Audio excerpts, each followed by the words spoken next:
नमस्कार, स्वागत है आपका इंडिया न्यूज़ 28 में। मैं हूं महिमा सक्सेना। आइए बात करते हैं कुछ खास खबरों की। मध्य प्रदेश के ग्वालियर के मोहना में सिंधिया समर्थक भाजपा नेता मोहन सिंह राठौर से सीधे सवाल।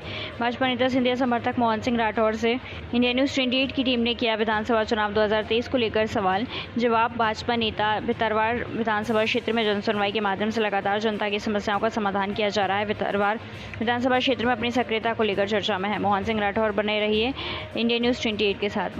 मोहना से सूरज मलावरिया की रिपोर्ट। नमस्कार, इंडिया न्यूज़ 28 में आपका स्वागत है। मैं सूरज मलावरिया मोहना से। आज हमारे साथ भाजपा के वरिष्ठ नेता और कट्टर सिंधिया समर्थक मौजूद हैं, जो भितरवार विधानसभा में लगातार सक्रियता अपनी बढ़ाए हुए हैं और इस बार विधानसभा चुनाव में जितनी ज़ोरों से तैयारी चल रही है, जैसे प्रकार जनता में जन सुनवाई चल रही है, उस तरह हम उनसे जानना चाहेंगे क्या भितरवार विधानसभा को इस बार फतेह करने का पूरा प्लान तैयार कर लिया है? नहीं, अब देखो, जनता के बीच में रहना हमारा कर्तव्य है। हम भारतीय जनता पार्टी कार्यकर्ता हैं। हम किसी मतलब से जनता के बीच में नहीं जाते। हम जनता के बीच में जाते हैं जनता की परेशानियों और उसके संघर्ष में साथी बनने के लिए। और उसी दृष्टि से आज मैंने प्रथम जो शुक्रवार था उसमें घाटी गांव में जनसुनवाई रखी थी 11 बजे से 2 बजे तक। तो उस जनसुनवाई में करीबन 300-400 लोग आए, उन सबकी समस्याओं पर बात की।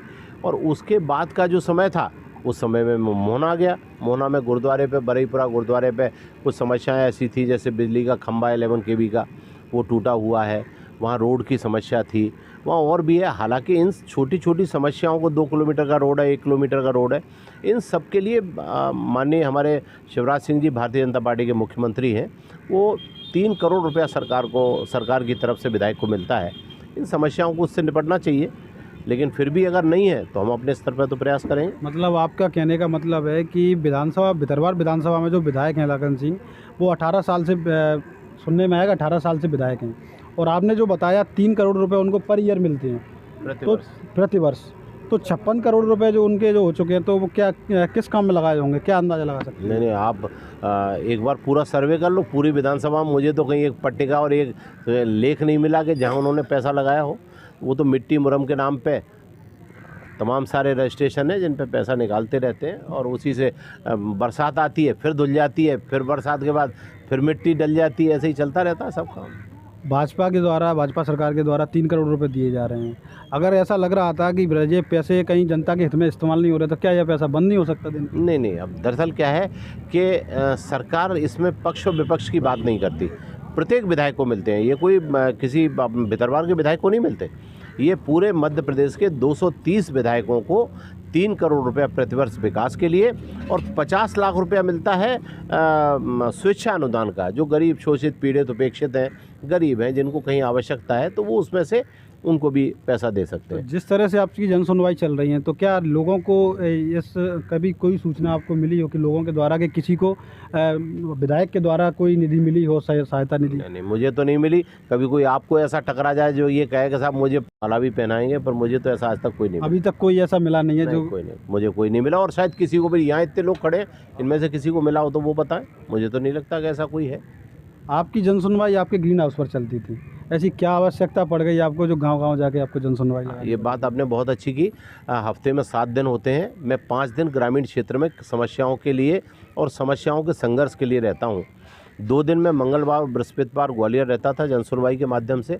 लेकिन जब मैंने ये देखा कि पूरी विधानसभा क्षेत्र के 200-400 लोग मेरे पास वहाँ आते हैं अपनी समस्याओं को लेके, छोटी बड़ी समस्याएं, तो अब उसमें से मैंने समस्याओं को अलग अलग रूप से विभाजित किया है। जो बड़ी समस्याएं हैं, जो कलेक्टर के स्तर की हैं, एसपी के स्तर की हैं, हमारे संभाग आयुक्त के स्तर की हैं, उन समस्याओं को हम ग्वालियर में एक दिन बृहस्पतिवार को सुनते हैं और उसका निदान करते हैं। हमारे माननीय मुख्यमंत्री जी श्रीमंत ज्योतिरादित्य सिंधिया जी परिवार के मुखिया हैं, इन सब के आशीर्वाद से अधिकारियों के बीच में खड़े होकर बात करते हैं तो हमारी बात बनती है। और जो दूसरा दिन है, मेरा ये सोचना है कि पूरे विधानसभा से तमाम, चाहे भितरवार हो, चाहे चिनौर हो, चाहे आंतरी हो, चाहे आपका मोहना हो, चाहे घाटी गाँव हो, सब जगह के लोग जो ग्वालियर पहुंचते थे, तो मैंने उसमें परिवर्तन किया है। और परिवर्तन करते हुए अब मैं प्रथम शुक्रवार को घाटी गाँव तहसील पे, द्वितीय शुक्रवार को मैं भितरवार तहसील पे और तृतीय शुक्रवार को चिनौर तहसील पे, और फिर चौथा शुक्रवार जो आएगा, जिस महीने में 2 शुक्रवार होंगे, चौथे शुक्रवार को मैं मोहना और 5वें शुक्रवार को आंतरी, दोनों नगर पंचायतों पे। जन सुनवाइयाँ में जो समस्याएं लोगों की मिल रही हैं, सबसे ज़्यादा जटिल समस्या क्या मिल रही है? देखो, समस्याएं तो सब तरह की है।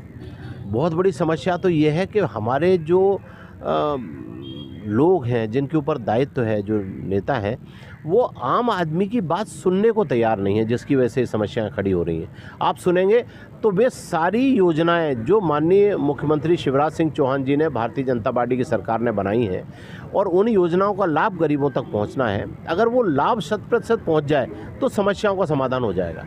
वो लाभ नहीं पहुंच रहा। राज्य में बीजेपी सरकार है और क्षेत्र में सांसद भी बीजेपी के हैं, और सभी जो विभाग हैं, जाहिर सी बात है कि बीजेपी के नेताओं के ज़्यादा संपर्क में हैं। तो क्षेत्रीय विधायक के ओर से क्या समस्या आ सकती है जो लोगों की समस्या समाधान नहीं होता? आप एक बात समझो, सांसद के पास 8 विधानसभाएं होती हैं, बहुत बड़ा क्षेत्र होता है।